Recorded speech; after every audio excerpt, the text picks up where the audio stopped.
Good afternoon, everybody. Again, staying positive, and I would like to show you how to compare a portrait with each other.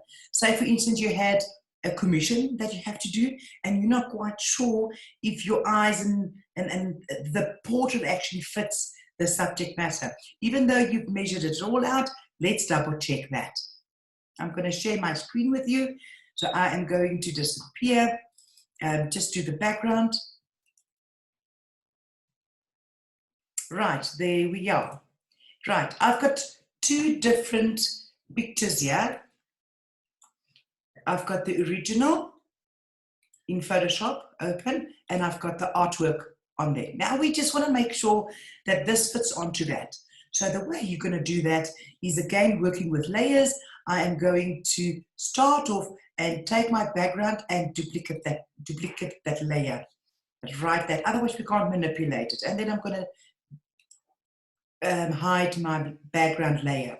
When I go to my subject matter, I'm going to grab my subject matter by holding down my mouse, hold it down and pull it up, and it will go into the top other project, and bring my mouse, still holding my mouse, and then I drop that.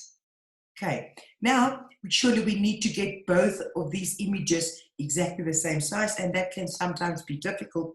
So be sure that you press your shift button always, and let's enlarge that. But now we can't see the background. If I click outside my picture, it will ask me if I want to apply the transformation. I say yes. Now, on the right hand side, I can move layers around. So if I click on the background copy and I move it above layer 1, then we can do that again. I move forward and backwards. Or I can just take away and add, and take away and add. Now, I would love to take this drawing, and we are going to change the opacity on the right hand corner here. The opacity, we just change that to about 47 so that I can start seeing what happens. So I'm going to try and put the eyes on top of each other, and then the nose and the hat, and that should start blending or measuring together. So I'm just focusing on the eyes. If I look at the eyes there, I can see that my eyes are too big.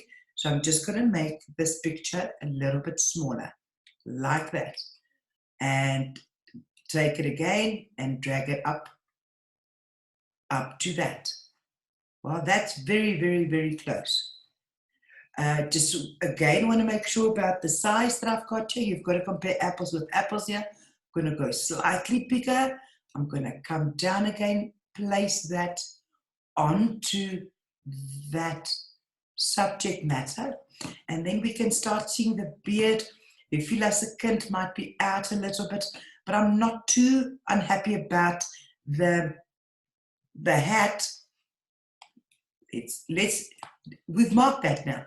I can see the nose is a little bit out. Let's just enlarge it again. So that might take a while just to place it at the right angle. If I look at the hat, and I'm going to just work on the hat for now. Now, if we make the hat a little bit higher or lower, that doesn't matter as long as the facial proportions is in place. Now I'm going to move this again. There's the drawing, the original at the back. So let's place the nose together.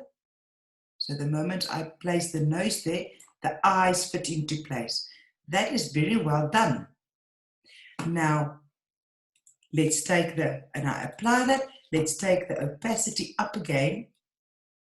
There's the opacity, right? So if I do that, and that, and that, and that, it works out perfectly.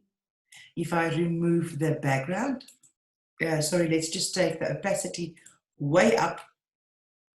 Okay, so if I remove that, and that, and that, and that, and you play around with that. So at the end of the day, if I look at the shadow here, that shadow reflects that shadow. This drawing has been done absolutely stunning. I can see that perhaps that eye there, the shape of that eye coming down here, just throws me out a little bit. But otherwise, that is a perfect drawing. Now, you find that very handy if you don't have someone that can tell you, if, you know, sometimes we have the people that say, oh, you know what, we know exactly, there's just something wrong with your drawing. And you go like, what is wrong with my drawing? No, they can't always tell you. So take Photoshop or an editing program and edit this so that you can compare apples with apples. I hope you've enjoyed this video, and have a lovely day, and we'll see each other soon. Use this option. It's very, very handy.